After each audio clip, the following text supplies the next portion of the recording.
So here we have part 2 of the Real Food Chain podcast.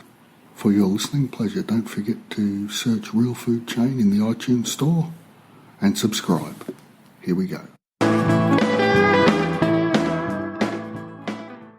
Hello and welcome to episode 2 of the Real Food Chain podcast. I'm John and we'll hear from our co-host Rich later in the show.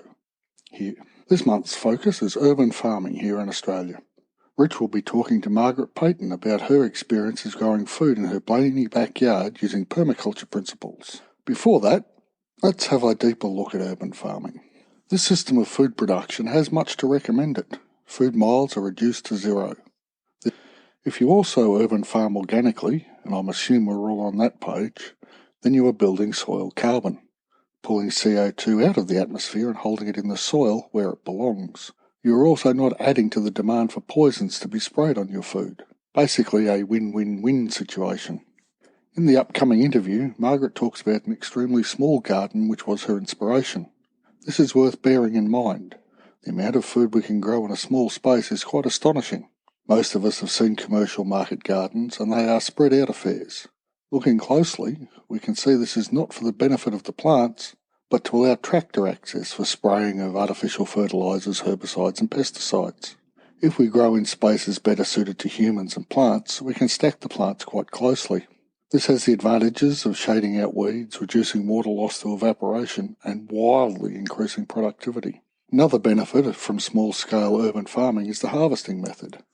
Instead of removing the whole lettuce to ship it off to market, we can pick the outer leaves as we need them, allowing the lettuce to continue to grow. This maintains ground cover and means we don't have to eat a whole lettuce before it goes off. You will notice flavour changes over the growing season, but these are not off-putting. I've done this, and 4 lettuce, some silver beet and a patch of rocket I trimmed in sections weekly kept 4 people in salad greens for 7 months. There is, as I've said, much to recommend urban farming. Much to recommend permaculture too, but I'll let Margaret tell you her take on that philosophy. So here is Margaret with co-host Rich. Okay, Margaret, thanks very much. I'm talking to Margaret Paton, a freelance writer from Blayney. Margaret, could you tell us a little bit about your organic food growing philosophy? Okay, I basically practice permaculture and organic gardening. So it's about no artificial fertilisers, trying to use what I have within my system already, like chook poo, like grass clippings. It's trying to build a garden where I'll see it. So as I'm trotting up the garden path to my front door, I'll be able to pick some herbs and some tomatoes, for instance. It's about saving time, growing my own food, saving time, knowing what I'm growing and how it's grown. And what inspired you to grow your own organic veggies? Back in the 90s, a friend of mine introduced me to permaculture, and he talked about someone who lived in a flat who actually created their garden indoors on about a square metre of carpet. Now, they obviously covered the carpet with plastic, but they built a little garden in there. It was facing the sun, a beautiful aspect, and I thought, well, I want to get a house of my own one day. How can I make this work in any space and get really good productivity? So that was about 30 years ago or so. It's amazing things. Do you use the permaculture different sectors, as in like the keyhole gardens, moving out to the different sectors? I know you have a small area to work with, but is that the way you work with the sort of permaculture garden? Yes, I've got about 800 square metres, and that is with my house on it here in Blayney. Very cool climate, does snow occasionally in winter. Yes, I have had in the past the keyhole gardens, but the gardens kind of move, they transform. They're not always in the same place. I'm constantly reinventing the landscape. I did have a permaculture expert come in and give me a plan, so I'm basically working towards that. But the zone 1 I talked about, which is closer to the kitchen and closer to the paths that I take from the front gate to my front door, that's an area where I'm focusing on and growing. We live in a fairly cool climate. Is there a secret to growing to the climate? I would say talk to your neighbours, find out what happens locally, try and get clippings, cuttings from your neighbours or any gardening club in your area. There's so much knowledge out there. Or just have a little poke around and see what people are growing in their gardens when you have a little walk around. And also, I just do lots of trial and error, and I've created microclimates. My west-facing front veranda, I'm enclosing in bistro blinds, and it means I can grow geraniums and herbs year-round. They don't get frostbitten. And could you just give us a brief rundown on what you grow? Okay, it always changes. Staples would be potatoes, daikon radishes, tomatoes, herbs like parsley and basil. I've got some junior citrus fruit in, a couple of apple trees. Herbs are a big one. I'm always attracted to herbs. What else? Oh, lots of picking greens and Jerusalem artichokes. Jerusalem artichokes. Not quite picking greens, but great, fantastic roots that I can keep in the ground year round, and I just dig them up when I need them. I need to eat them or plant them elsewhere. So there's lots of different ones, but they're the ones that I know that I concentrated on this last season. Is there one favourite veggie? Definitely tomato, because I can start growing tomatoes, start planting the seedlings in about November, just after Melbourne Cup Day, and I can have tomatoes before Christmas, and I'll have to probably pick them, the green ones, around the end of March, and I'll keep them on my veranda or inside. They slowly ripen, and most years I've had tomatoes ripen even as late as July inside. So July. It's about 8 months. But you've got to keep a watch and none are rotting. And yes, I have made lots of green tomato pickle. Right. But I prefer just to let them ripen and see what happens.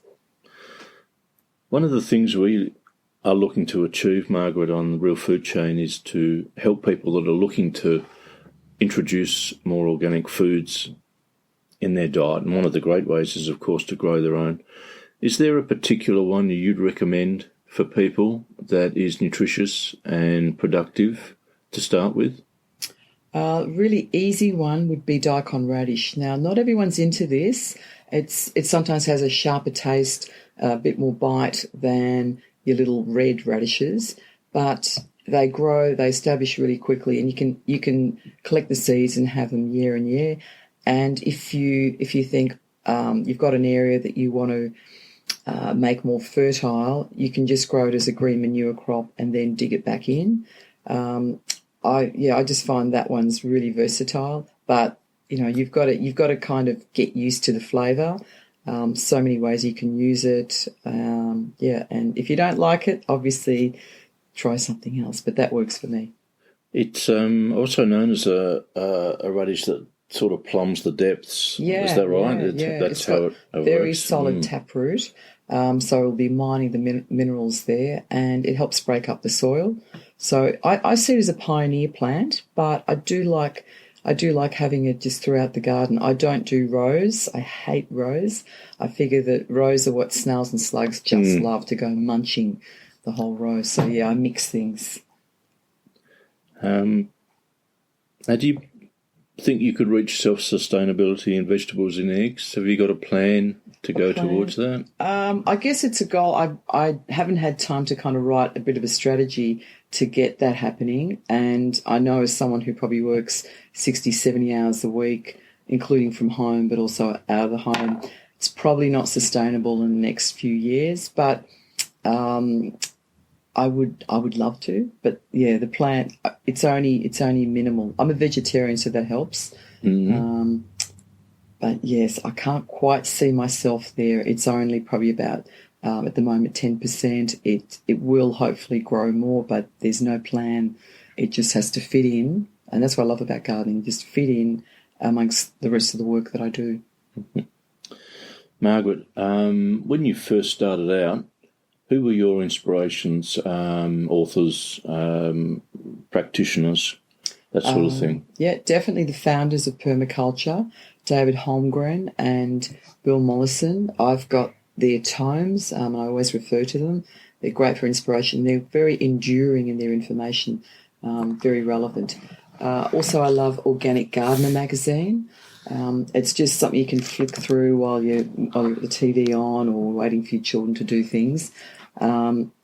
And other ones, I think it's Sandra Morrow, who lived in the Blue Mountains, and she was able to grow avocados there. So, okay, it's out of the zone that you would normally grow it in, but creating microclimates and being able to expand the range of things that you grow, I find very inspirational. They're probably my main ones. Did she grow them in the lower middle mountains or the Katoomba? In Katoomba. She's in Katoomba, yeah.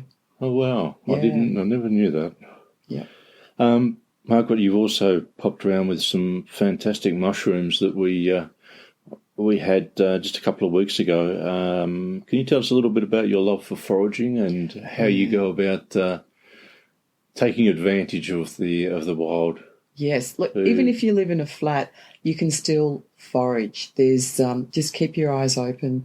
I forage for apples, blackberries, dandelion leaves and roots, as well as mushrooms. And I find, for instance, the mushrooms, obviously you have to know what you're picking. Go with someone who's been eating the mushrooms for years and is still alive.